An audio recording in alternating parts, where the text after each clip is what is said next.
8ஆம் அதிகாரம், ரோமர் 8:13.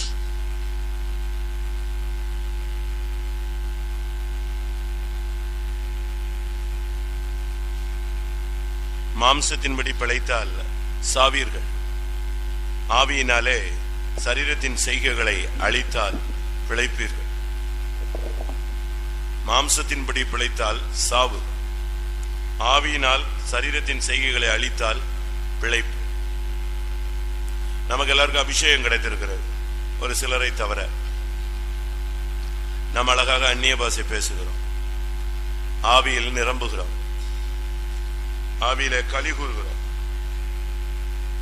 நம்முடைய மாம்ச சரீரம் அசைக்கப்படுகிறது, ஒழுக்கப்படுகிறது, தூக்கி எறியப்படுகிறோம்.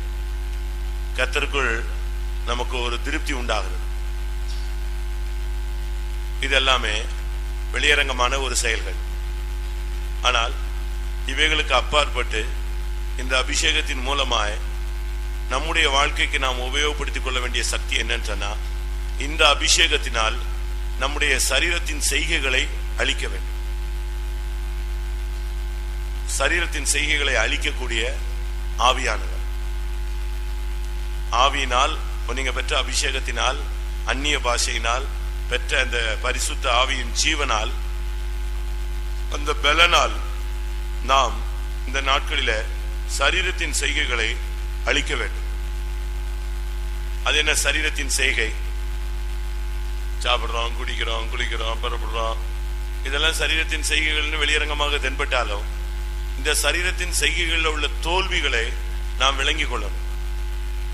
கொலோசியர் 3ஆம் அதிகாரம் 5ஆம் வசனம். கொலோசியர் 3:5.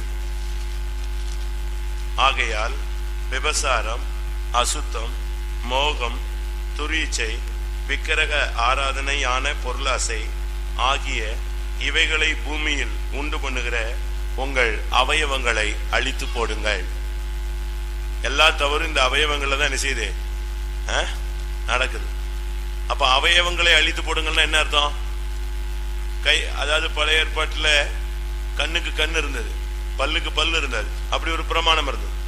ஆனா புதிய ஏற்பாட்டுல வந்த உடனே இயேசு ஒரு இடத்துல சொன்னாரு, உன் கண் உனக்கு இடல் உண்டாக்கினால் உன் கண்ணை புடுங்கி போடு, உன் கை உனக்கு இடல் உண்டாக்கினால் உன் கையை தரித்து போடு, உன் கால் உனக்கு இடல் உண்டாக்கினால் உன் காலை தரித்து போடு. அப்படி பார்த்தா நீங்க யோசிச்சு பாருங்க, பார்க்க கூடாதுன்னு நினைக்கிறோம், பார்த்துடுறோம். அப்போ உடனே கண்ணை பிடிக்கலாமா? இருக்கிறது 2 கண்ணு, அப்ப 2 கண்ணையும் பிடிங்காச்சு, ரைட்டு. அடுத்து கையில அடிக்க கூடாதுன்னு முடிவு எடுக்கிறோம், அடிச்சு விட்டோம், இல்ல திருடிவிட்டோம், எதையோ பிடிச்சிட்டோம், தொட்டுட்டோம், ஏதோ பண்ணிட்டோம், சரி கையை துண்டா எடுத்தாச்சு. இப்படி எடுத்தா என்ன நடக்கும்? கையும் காலையும் எடுத்தா நம்ம சபைக்குள்ள முண்டங்களாக இருப்போம், அப்படிதானே? ஒண்ணுமில்லாம ஒரு ஜீவனா கிடப்போம். அப்படி அல்ல. அதனுடைய இயேசு சொன்ன அந்த அர்த்தம் என்ன? அவர் சொல்றாரு, நீ ஒரு கை உடையவனா எங்க போயிடு, நித்திய ஜீவனுக்குள்ள போயிடு. அதனுடைய சரியான அர்த்தம் என்ன? நமக்கு அருளப்படுகிற பரிசுத்த ஆவியினால இந்த கரங்களின், கண்களின், இந்த சரீரத்தின் அவயவங்கள்ல உண்டாகிற அந்த வல்லமைய, பாவத்தின் சக்திகளை என்ன செய்யறோம்? அழிக்கிறோம். அதுக்குதான் சிலுவையில் அரைஞ்சிட்டா எடுக்காது.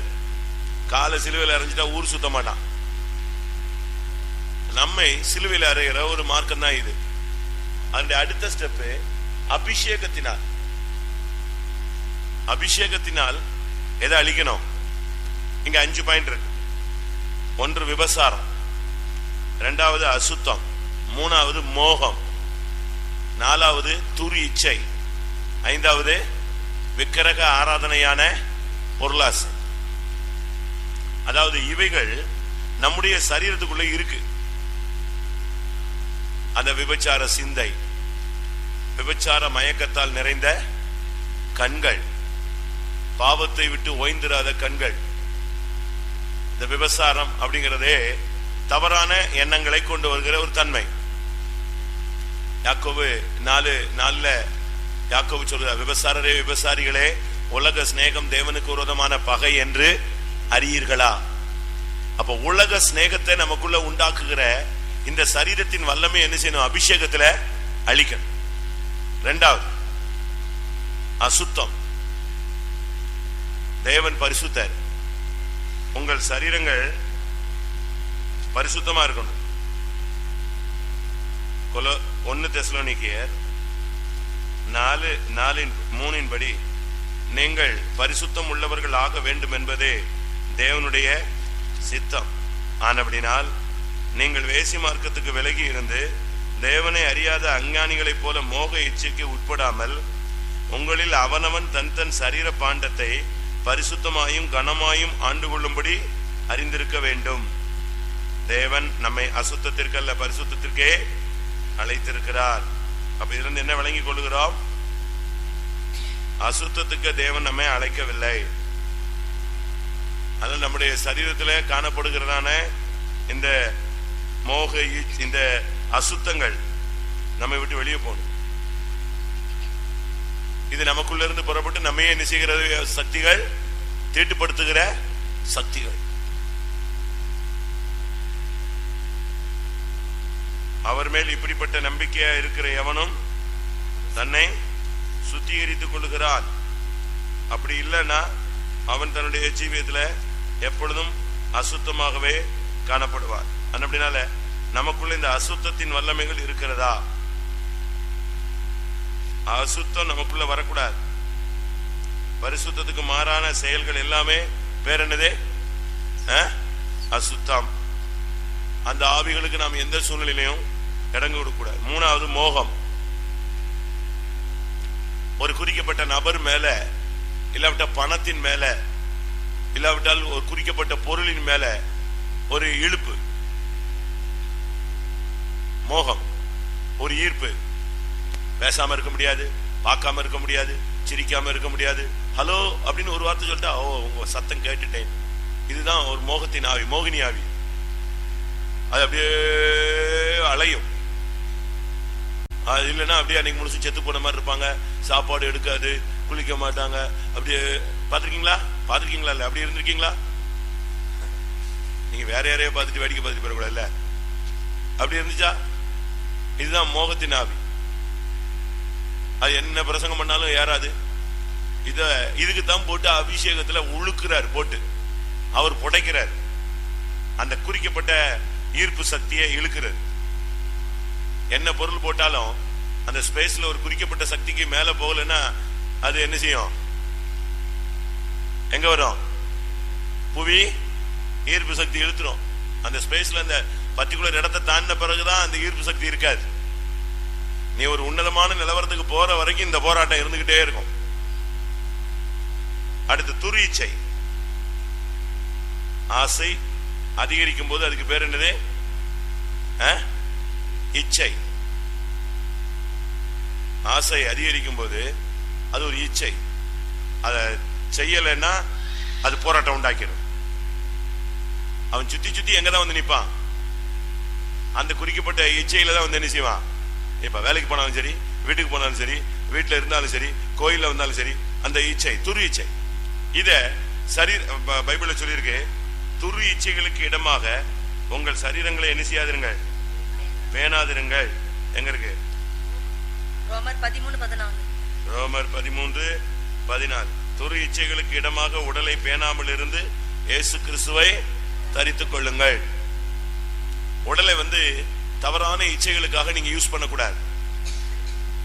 அடுத்து விக்கிரக ஆராதனை ஆகிய பொருளாசை. ஒரு விசுவாசி பொருளாசையை ஜெயிக்கணும். இயேசு சோதிக்கப்படும் பொழுது அவருக்கு 3 சோதனை வச்சா. ஒன்று என்னது? கல்லுகளை அப்பமாக்குறது. அடுத்து சொல்லுங்க டக்குனே.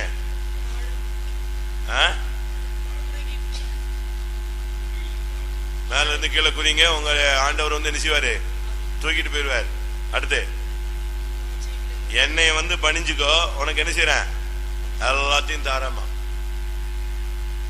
பொருளாசையை உண்டு பண்றான். உலகத்தில் உள்ள மகிமையெல்லாம் தாரேன், எல்லாம் தாரேன். நமக்கு இந்த நாட்கள் ரொம்ப கவனமா இருக்கணும். பொருளாசை. பாக்குறதெல்லாம் இழுக்க கூடாது. ஒருத்தர் பாட்டு பாடியிருக்காரு, பொருட்கள் மேல ஆசை போச்சுன்னா அபிஷேகம் போச்சு. நல்ல பாடு. அதனால பொருளாசை இருந்துச்சுன்னா வந்துச்சுன்னா அவ்வளவுதான். அதை கடன் வாங்கியாவது வாங்கிடணும், பிச்சை எடுத்தாவது வாங்கிடணும். அம்மா வீட்டுல வாங்கிட்டு வா, மாமியார் வீட்டுல வாங்கிட்டு வா, அண்ணன் வீட்டுல வாங்கிட்டு வா, தம்பி வீட்டுல வாங்கிட்டு வா. ஒருவேளை ஒன்னும் செய்யல, இதையாவது செய்யக்கூடாதா? எதுக்கு அந்த பொருள் மேல உள்ள ஈர்ப்பு அவனை இழுக்குது. ரைட். கொலோசியர் 3:8 இந்த சரீரத்தின் செய்கைகள் முந்தி உங்களுக்குள்ள எப்படி இருந்ததுன்னு சொல்றார். ஒன்னு கோபம், அடுத்து மூர்க்கம், அடுத்து பொறாமை, அடுத்து தூஷணம், அடுத்து வம்பு வார்த்தை. இங்க ஒரு 5 லிஸ்ட் வருது. இந்த சரீரத்தின் செய்கைகளுடைய அடுத்த வெளிப்பாடு. விவசாயம் இருக்காது, அசுத்தம் இருக்காது, மோகம் இருக்காது, துர்வீச்சை இருக்காது, பொருளாசை இருக்காது. ஆனா ஆள் பயங்கர ஷார்ட் டெம்பரா இருப்பான். எதுக்கு எடுத்தாலும் கடிச்சிருவான், டப்புன்னு. ஆள் எப்பவும் என்ன செய்வான்னு தெரியாது. அப்படி இருக்கா அவங்களுக்கு குணங்கள்? கோபம், மூர்க்கம், பொறாமை, வாயில் பிறக்கலாகாத தூஷணம். பட்டார்னு பேசிடுவாங்க, மரியாதை இல்லாம, மதிப்பு இல்லாம, தாய் தகப்பன் தராதரம் தெரியாம, யாரை எப்படி பேசணும் தெரியாம பட்டுன்னு வார்த்தைகள் வந்துடும், தூஷணமான வார்த்தைகள். அடுத்து வம்பு வார்த்தைகள்.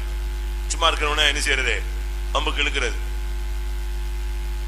ஜெபம் பண்ணாலும் வம்புக்கு இழுப்பான், ஜெபம் பண்ணாலும் வம்புக்கு இழுப்பான். இந்த முன்னால போனா கடிக்கும், பின்னால போனா என்ன செய்யும்? உதைக்கும்.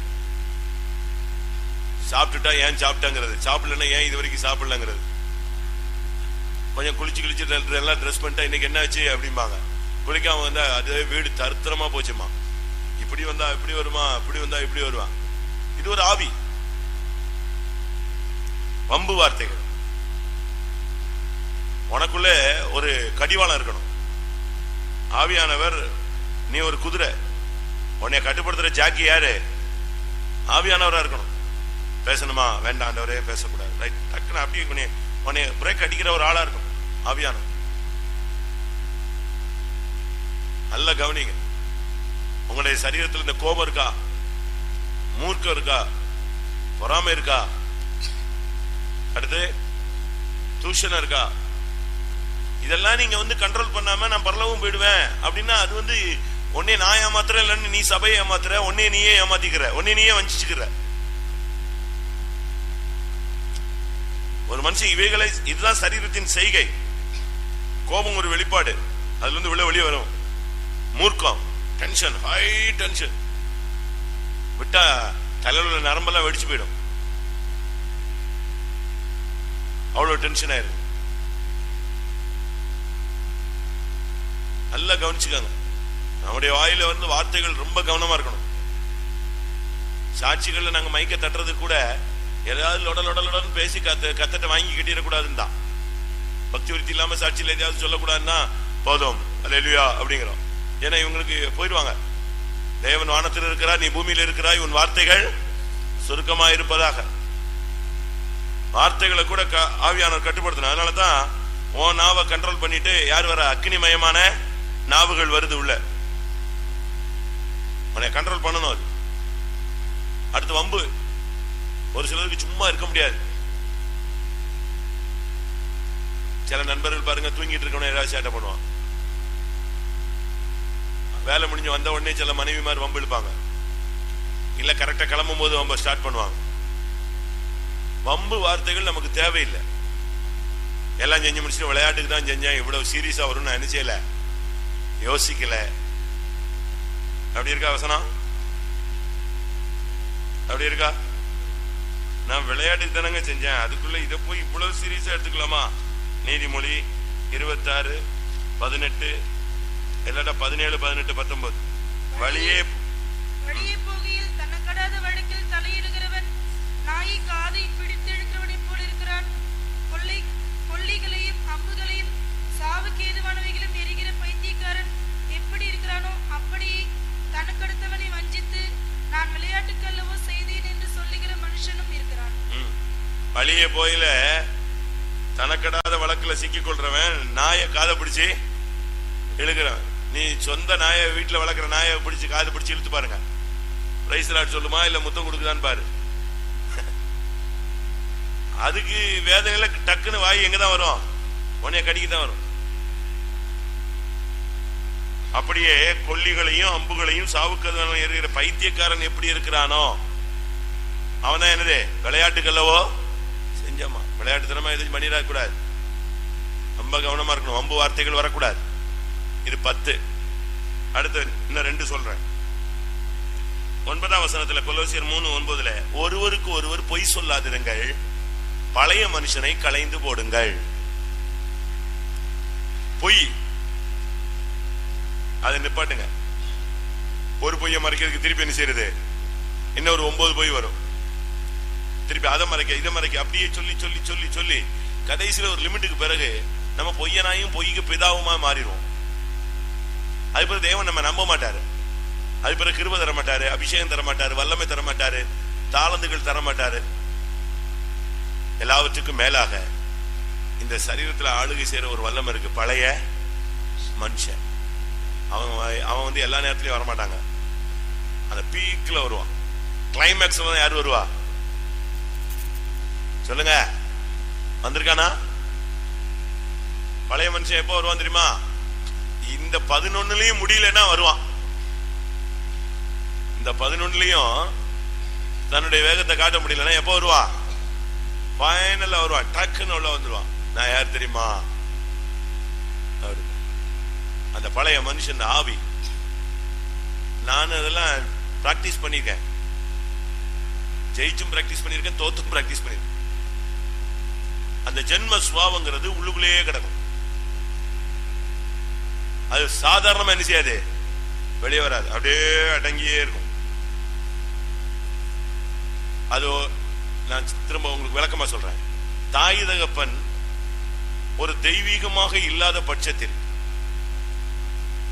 அவங்களுக்குள்ள இருக்கிற கேரக்டர் எப்படியாவது இந்த சந்ததிக்குள்ள என்ன செய்யுது, தலை தூக்குது.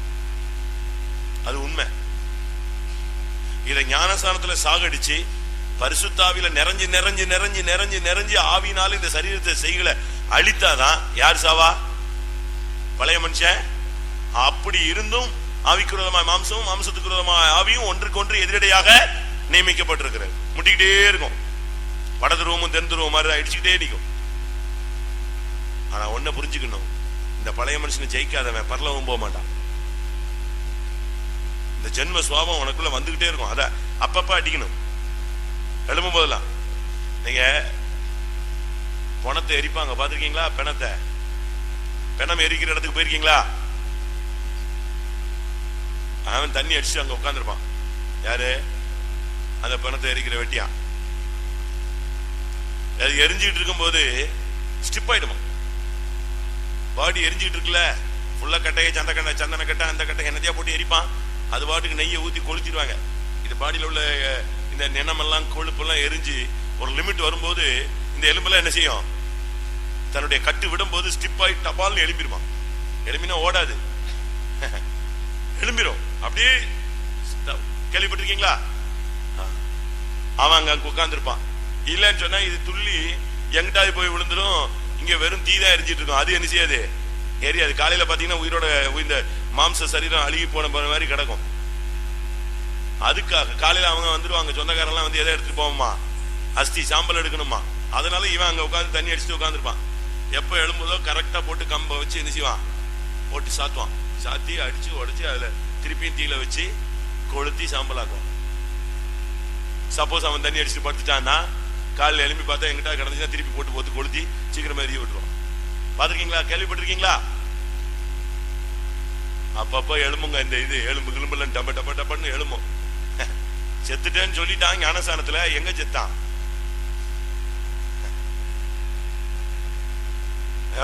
அப்பப்ப வந்துடுறான். இந்த பழைய மனுஷனை அடிக்கணும். அதனால டைம் தர்றேன். இந்த வருஷத்தின் துவக்கத்துல ஃபர்ஸ்ட் காத்திர கூட்டத்திலேயே உங்களுடைய அபிஷேகத்துல இந்த 12ஐயும் க்ளோஸ் பண்ணணும், அடிக்கணும். இல்லைன்னா பாதி எரிஞ்சு பாதி எரியாம நைட்ல எழுப்பி நின்னா எப்படி இருக்கும்? நம்மளால அப்படித்தானே திடீர்னு எழுப்பி உட்காந்துடுறான், சபையில எழுப்பிடுறான், வீட்டுல எழுப்பிடுறான், ஆபீஸ்ல எழுப்பிடுறான், திடீர்னு பார்த்தா ஏங்க உங்க ஆளு பெந்தேகோஸ்காரர் இப்படி பண்ணிட்டாங்க அப்படிங்கும் போதுதான் யோசிக்கிறோம், ஓஹோ பாதி எரிஞ்ச நிலவரத்துல எழுப்பிட்டாங்க. அதனால ஆவியினால் சரீரத்தின் செய்கைகளை அழித்தால் பிழைப்பேன். அப்படி ஒரு பிராக்டிஸ் லைஃப் எனக்கு வேணும் அப்படின்னு சொல்றவங்க கண்களை மூடுங்க. விபசாரம், அசுத்தம், மோகம், துர்ச்சை, விக்கிரக ஆராதனையாகிய பொருளாசை, கோபம், மூர்க்கம், பொறாமை, வாயில் பிறக்கலாகாத தூஷணம், வம்பு வார்த்தை, பொய், பழைய மனுஷன். இந்த 12 கவுண்ட் பண்ணிக்க. இந்த 12 அடிபட்டுச்சுன்னா நானோ நீங்களோ ஜெயிச்சிட்டோன்னு அர்த்தம். இன்னைக்கு நம்ம ஜெயிச்சிட்டோம்னா நாளைக்கு கூப்பிட்டா போயிட்டே இருக்கலாம், இல்லாவிட்டா என்னைக்கு இயேசு வந்தாலும் போக முடியாது. தாழ்த்துவோம், எல்லாரும் கண்களை மூடுவோம். இந்த முதல் வாரத்துல ஃபர்ஸ்ட் காத்திருப்பு கூட்டத்துல நீ இந்த 12 அழிச்சிட்டேனா இந்த வருஷம் முழுவதும் உன்னுடைய பாதை நெய்யாய் பொழியும். உன் பாதைகள் கோணலாய் இருக்காது, உன்னுடைய பாதை தெளிவாக இருக்கும். ஆமென். உன் பாதையில் அபிஷேகம் இருக்கும், உன் பாதையில் ஜெயம் இருக்கும், உன் பாதையில் போராட்டம் இருக்காது. ஏன்னா இன்னைக்கே நீ 12 விதமான சத்துருவை அழிக்கிறாய். 12 மாசத்துக்கும் சேர்த்து 12 வல்லமையை இப்ப இன்னைக்கு அழிச்சிரு. ஒரு மாசத்துக்கு ஒரு சக்தின்னு வைத்துக்கொள்ள. இந்த 12 தான் நம்முடைய சரீரத்துல கடந்து போராடிட்டு இருக்கு. இன்னைக்கு சரியான ஒரு அக்னி அபிஷேகம் வந்துச்சுன்னா இந்த வல்லமை சாம்பலாயிடும். இந்த வருஷத்துல எந்த சூழ்நிலையிலும் ஆண்டவரே நான் மாம்சத்தின்படி பிழைத்து என் ஓட்டத்தை தோல்வியில முடிக்க கூடாது. இந்த வருஷத்தை ஆவியினாலே சரீரத்தின் செய்கைகளை அழித்து நான் பிழைக்க வேண்டும். நான் சொன்ன வேத வசனங்களில் உங்கள் கவனத்தை செலுத்த விரும்பினால் ஆவியானவர் உங்களுக்குள்ளே அந்த அனுபவத்தை வாஞ்சித்து கதறிக்கொண்டிருப்பாரானால், உங்களுக்குள் ஒரு பரிசுத்த வாழ்க்கை அவசியம் என்கிற ஒரு போராட்டம் உங்களுக்குள் இருக்குமானால் தேவனை நோக்கி பாருங்கள். ஆமென். இந்த 12 ஏதாவது ஒரு போராட்டம் இருக்குமானால் பிசாசு உள்ளே வருவான், வியாதி உள்ளே வரும், பலவீனம் வரும், பிரச்சனை வரும், சமாதானக்கேடு வரும், பொல்லாத ஆவிகள் செய்வனைகள் உள்ளே வரும், பலவிதமான தாக்குதல்கள் உள்ளே வர வாய்ப்பு இருக்கிறது. இந்த 12 கதவை நீயும் பூட்டிட்டேனா கர்த்தர் உனக்கு அற்புதம் செய்வார். இன்னைக்கு அபிஷேகத்தை நீ சரீரத்தின் செய்கைகளை அளிக்க உபயோகப்படுத்துங்க. தயவு செய்து அபிஷேகம் பெறாதவர்கள் கர்த்தாவே அபிஷேகியும் போராடு. முழங்கால விட்டு கீழே இறங்க மாட்டேன், கையை கீழே போட மாட்டேன், கண்ணை திறக்க மாட்டேன், எனக்கு ஒரு சரியான அபிஷேகம் வேணும், நான் வஞ்சிக்கப்பட விரும்பல. எல்லாரும் வாயை திறங்க, போராடுங்க. அபிஷேகம் இறங்கட்டும், சரீரத்தின் செய்கைகள் அழிக்கட்டும், ஆவியானவர் ஜெயிக்கட்டும்.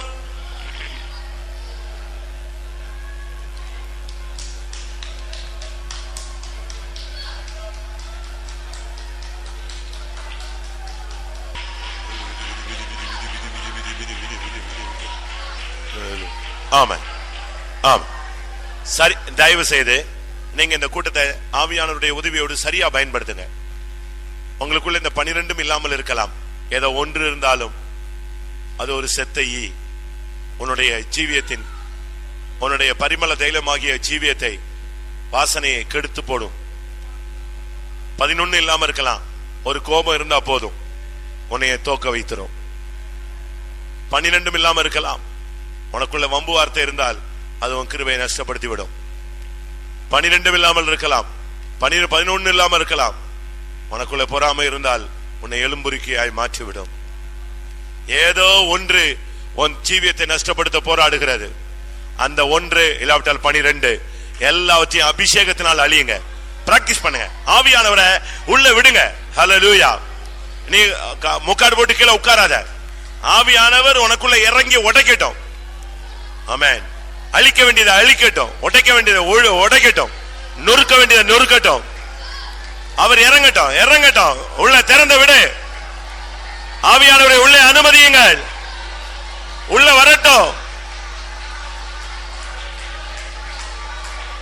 அக்கினி உள்ளே வரட்டும். பட்சிக்கிற அக்கினி உள்ளே வரட்டும். அவரை தேவாலயத்துக்குள்ள விடு. அவர் கவிழ்க்க வேண்டியதை கவிழ்க்கட்டும், துரத்த வேண்டியதை துரத்தட்டும்.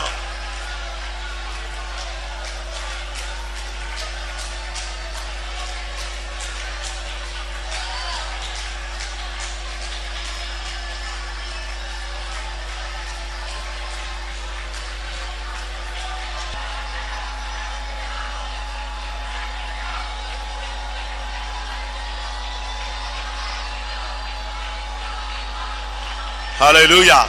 உன்னோடு போராடுகிற விபசாரத்தின் ஆவி அழியட்டும், மோகத்தின் ஆவி அழியட்டும், அசுத்தத்தின் ஆவி அழியட்டும், துர் இச்சையின் ஆவி அழியட்டும், பொருளாசையின் ஆவி அழியட்டும், கோபத்தின் உக்கிரம் அழியட்டும், மூர்க்கத்தின் ஆவி அழியட்டும், பொறாமையின் ஆவி அழியட்டும், தூஷணத்தின் ஆவி அழியட்டும், வம்பு வல்லமை ஒழியட்டும், பொய்யின் ஆவி ஒழியட்டும், பழைய மனுஷன் சாம்பலாகட்டும்.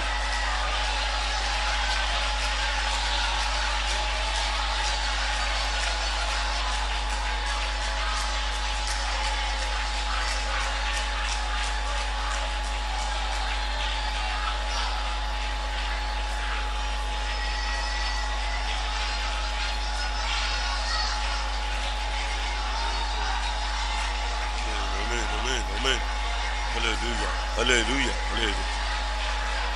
Amen. Amen. எரிகோ ஒரு சபிக்கப்பட்ட இடம். அதில் நீங்கள் எதை எடுத்தாலும் அது உங்களுக்கு சாபத்தீடு என்று கர்த்தர் யோசுவாவின் மூலமாய் பேசினார். ஆனால் இந்த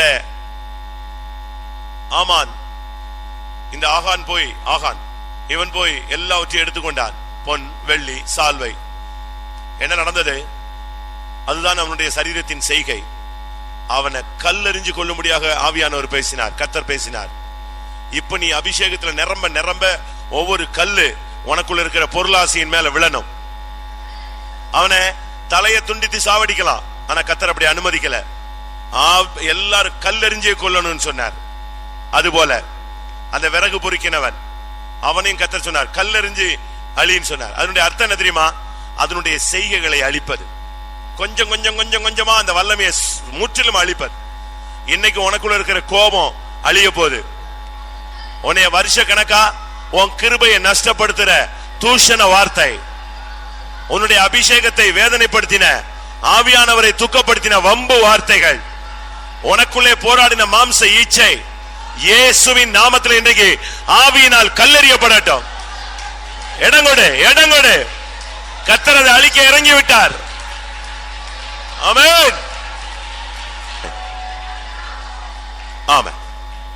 இப்பொழுது சொல்லப்பட்ட இந்த வேத வசனத்தில் உள்ள இந்த சரீரத்தின் செய்கைகளின் போராட்டம் எனக்குள்ள இருக்குன்னு சொல்றவங்க, ஒத்துக்கொள்றவங்க எத்தனை பேர்?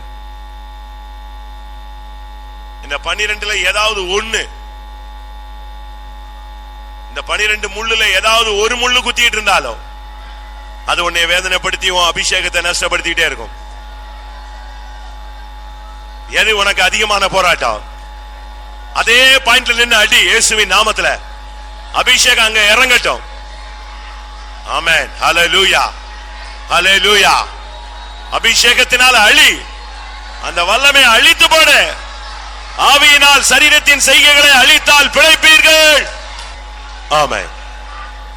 விபச்சாரம், அசுத்தம், மோகம், துரிச்சை, பொருளாசை, கோபம், மூர்க்கம், பொறாமை, தூஷணம், வம்பு வார்த்தை, பொய், பழைய மனுஷன், இந்த காரியங்களின் மூலமாக கடந்த வருடங்களில் உன்னுடைய எத்தனையோ ஆசீர்வாதம் நஷ்டப்பட்டு போய்விட்டது.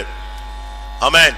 இன்னைக்கு நீ கோபத்தை ஜெயித்தால் அதன் மூலமா தடுக்கப்பட்டிருந்த ஆசீர்வாதங்கள் உனக்கு கிடைக்கும். இன்றைக்கு அசுத்தத்தையும் மோகத்தையும் நீ ஜெயித்தால் அதன் மூலமாய் உனக்கு வர வேண்டிய ஆசீர்வாதங்கள் எவ்வளவோ இருந்தது. அதுதான் உனக்கு ஆசீர்வாதங்களை தடுத்தது. ஆமென். அதை அழிக்கும் போது உனக்கு தடைப்பட்ட ஆசீர்வாதங்கள் உனக்கு கிடைத்துவிடும். கடந்த வருஷத்துல உன்னுடைய கோபத்தினால எத்தனை நன்மைகள் கெட்டு போய்விட்டது, எத்தனை தரம் உனக்கு சமாதானம் கெட்டு போய்விட்டது. இன்றைக்கு நீ கோபத்தை அழித்து பார், ஒரு பெரிய விடுதலை, ஒரு பெரிய ஜெயம். ஹல்லேலூயா. ஆமென். ஆவியானவர் கொடி ஏற்றட்டும், ஆவியானவர் கொடி ஏற்றட்டும். கொஞ்ச நேரம், இன்னும் 5 நிமிஷம் தான். அதுக்குள்ள ஒரு விடுதலையின் ஆவி இறங்கட்டும். வல்லமை இல்லாம திரும்பி போகாத. சரீரத்தை அழிக்க, சரீரத்தின் செய்கைகளை அழிக்கத்தக்க அபிஷேகத்தை பெற்று ஜெயத்தோடு செல்லுங்கள்.